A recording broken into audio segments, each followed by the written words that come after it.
Basically, external radiation, ang machine or ang radiation source is outside the body. Outside the body, it directs radiation, often X-rays, at a tumor. So, usually, ang external beam radiation, local na siya nga treatment. And it will target lang specific area of the body. That's external beam radiation. In external beam radiation, the patient is not radioactive, meaning the patient will not radiate, does not, their body does not have any radiation that may contaminate other people. That's your external beam radiation. Internal radiation or brachytherapy are when radioactive materials are placed directly or even near the tumor in the form of a ribbon, in the form of a capsule, in the form of a dye. So brachytherapy internal, it is injected, could be ingested, could be given via the cerebrospinal fluid. So brachytherapy, the radiation source comes into contact with the tumor itself. There's two types of brachytherapy. That's your unsealed and your sealed radiation. Your sealed radiation, let's go first with unsealed, I'm sorry. This uses kanang mga unencapsulated na radioactive liquids, could be given IV na sila, and they can spread through the body. However, unsealed radiation, because they're not sealed, their biohazard are higher. That means that there is increased risk for internal contamination. So there is increased risk for internal contamination. Kay unsealed man siya, so this medication or this liquid may leak into different tissues that could damage na noon other tissues na not targeted by that radiation. That's why mas higher ang risk sa internal contamination. Again, unsealed radiation source could be oral, could be IV, or installation into the body cavities. That is your unsealed radiation. So you have to remember, if unsealed ang radiation, you have special precautions to prevent the spread of the contamination. And one common is careful handling. That means, please, if there is a radiation, if the patient is radioactive, please use your gloves, don your lead gowns, your thyroid na mga covers, don them before treating this patient because they're highly radioactive. That's your unsealed radiation source. Your sealed radiation source is actually encapsulated siya, radioactive material. And so because they're encapsulated, this could be in a form of an implant. So it could be implanted within the tumor or within the nearby tissues near the tumor.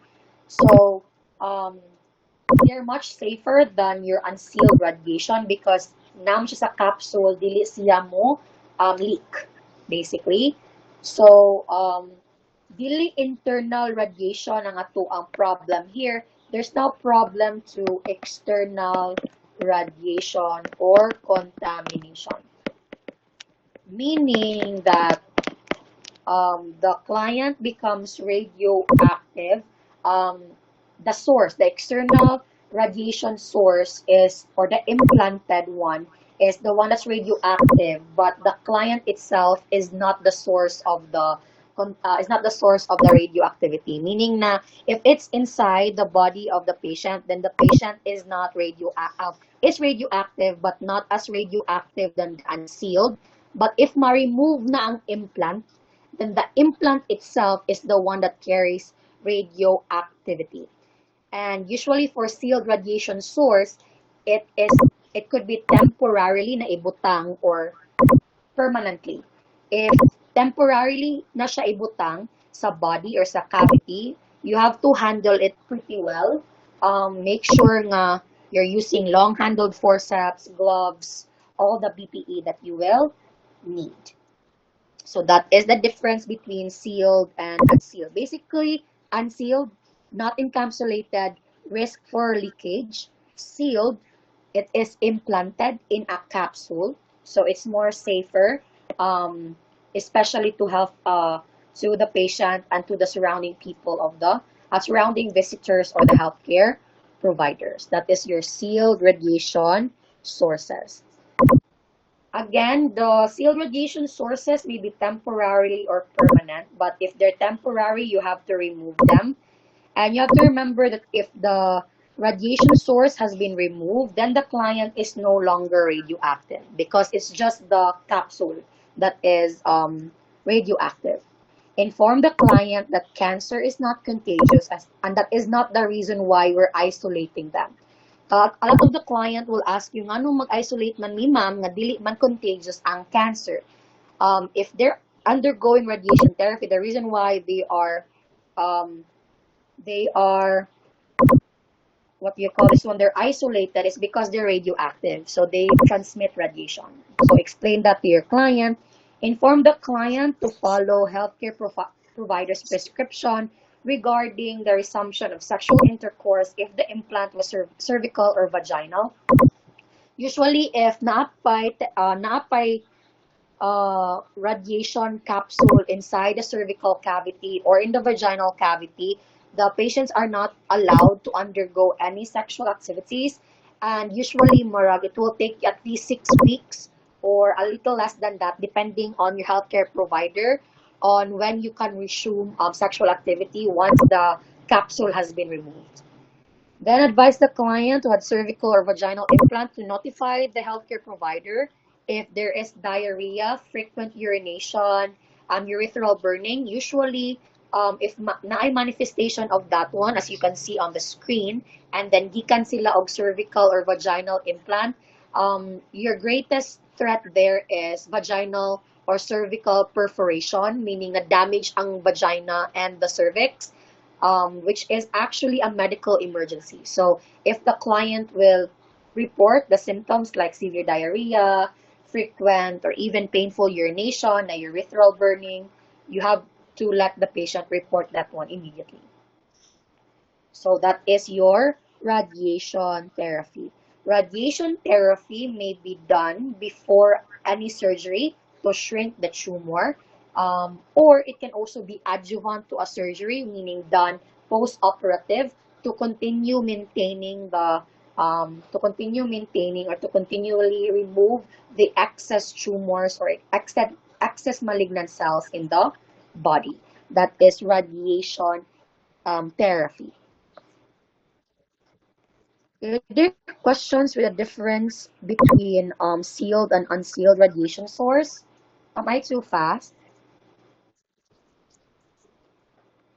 Am I too fast, section F? Do you want me to Oo repeat lang. any? Nasabtan na ako so far. Yes.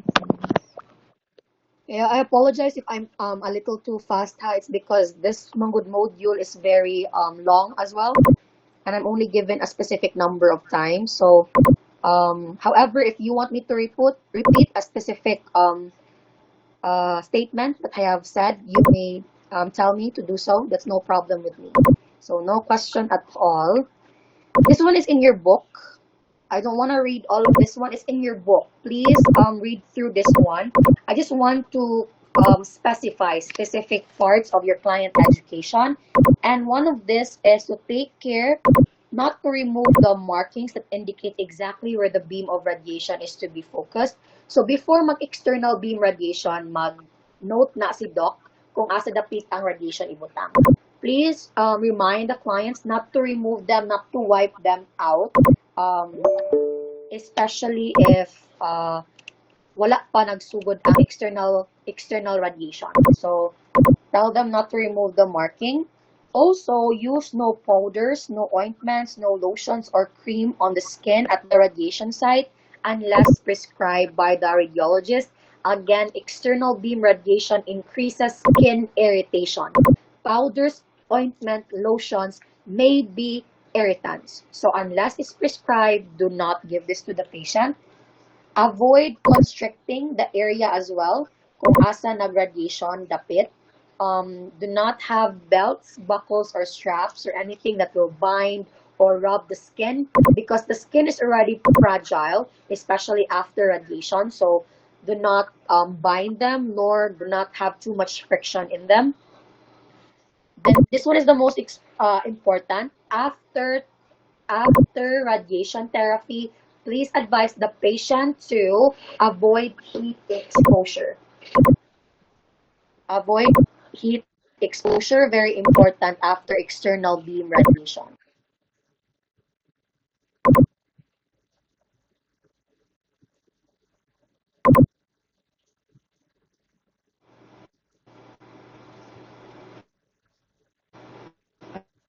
Sorry. So that is your radiation therapy again for cancer, the client education that I want you to remember on. Then for sealed radiation implant, what I want you to remember is that these clients are placed in a private room because the radioactive private room na sila. And then do not forget to place the radioactive sign on the client's door. This one is your radioactive sign. This one. That is the radioactive sign placed in the door to tell the um, incoming nurse that the patient there is radioactive. Always remember that not only are you trying to protect your patient, but you also have to protect yourself from radiation. I have mentioned that radiation is one of the one physical carcinogen. So exposure to unnecessary radiation may lead to cancer, especially if constant. That's why please protect yourself if you're caring for a patient with undergoing mga radiation therapy, especially internal radiation. So now, for radiation safety, we have what you call as your ALARA. Do you know what ALARA means? Is this familiar to you? ALARA means as low as reasonably achievable. Meaning, if you can avoid large amounts of radiation when you're caring for the patient, that's actually better than when you're in the patient's room for a long time. Part of ALARA is actually three things. That is time, which means at least 30 minutes lang. We have also your shield, and part of the shield or shielding is your katong mga lead apron, mga thyroid covers, and the like. Those are your shields, and also your distance. And the distance is usually at 3 to 6 feet. Again, part of ALARA, which is radiation safety guidelines, is your time, your shield, and your distance. Time, shield, and distance. So time, at least 30 minutes lang imong exposure in a shift to this patient. So very important that you cluster nursing tasks. Shielding, before going inside the room, wear your PPEs that will shield you from the radiation. Distance, at least 3 to 6 feet lang away from the patient. That could be at least one ruler lang away from the patient. Pwede siya. At least one ruler from the patient when you're caring for this patient. Also remember that you're not allowed to let any pregnant nurse or any pregnant family member visit the client. Then do not allow children younger than 18 limit the 18 visit the client. Then limit sad ka visitors to also 30 minutes per day. So this way you could not transmit radiation to the healthcare providers and the visitors as well. If you want to change linen, or perhaps the patient will tell you they want to change linen, the patient will have to change it themselves. You just have to provide them the beddings and instruct the patient that the soiled dressings should be kept within the room. Again, because any discharge of the patient that may be sweat, blood, or anything is radioactive as well. So make sure soil dressings are just within the room until a radiation safety officer will remove that from the room itself. So all of those you need to remember. When the sealed radiation implant will dislodge, what you have to tell your patient is for them to lie still and then again use long-handled forceps. Do not use your hands to get the implant. Then you put it in a lead container. Then you give it to a radiation specialist or a radiation oncologist. Then document the occurrence. So that's what you can do if the implant will dislodge. First thing first, positioning. Supine, lie still. Then use long-handled forceps. Do not use your hands. So that is our safety guidelines when the patient is undergoing radiation therapy. Again, this is just in your book. Can I continue to bone marrow transplantation?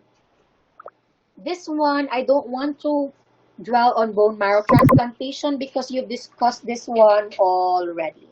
So bone marrow transplantation, usually most common here in the treatment of leukemia and lymphoma. Basically, it's just a procedure to replace unhealthy or damaged bone marrow with a healthy bone-forming stem cells. So just removing the damaged bone marrow and then give a new bone marrow that will create a healthier stem cells. So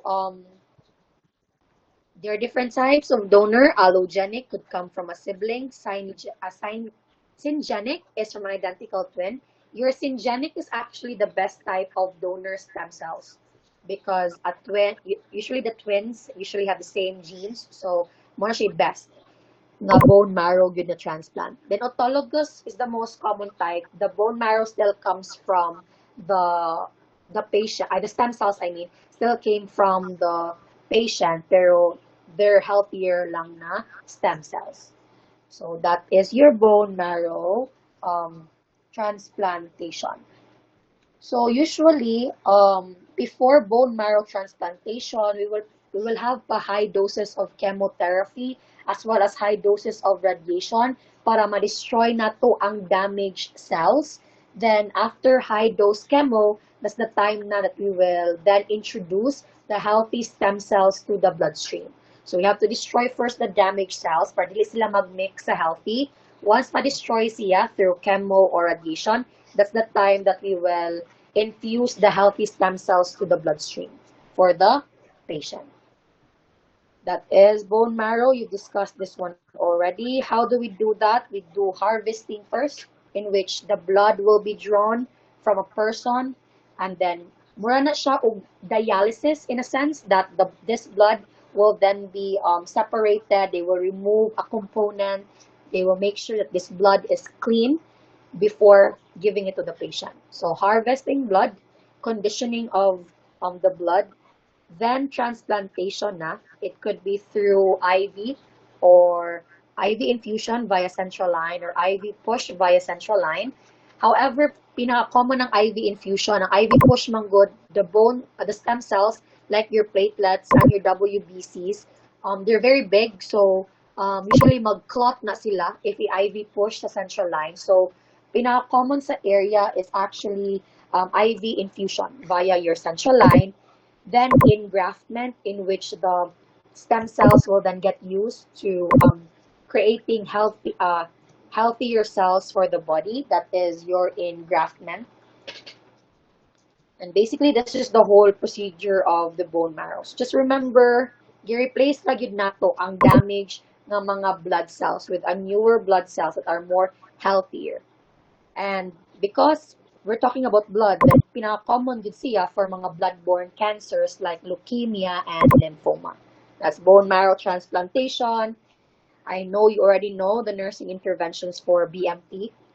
So, there are two complications lang, I mean three, that you have to take note of basta mag-transplant ka. And first is the failure to engraft, meaning that the new stem cells from the donor will fail to produce blood cells. So, yes, naka-engraft na ta, but then this new stem cells are not producing healthy stem cells. They're not working as necessary. That's why there's failure to engraft. And it is a medical emergency because remember, nag-chemo ba ta, nag-radiation ta before BMT. That means dead na ang almost tanan nga mga stem cells. So, if na failure to engraft, very important good for immediate sad nga another bone marrow transplantation because the patient good will be very prone to infection if na failure to graft. So, very important nga rapid ang next set of bone marrow transplant.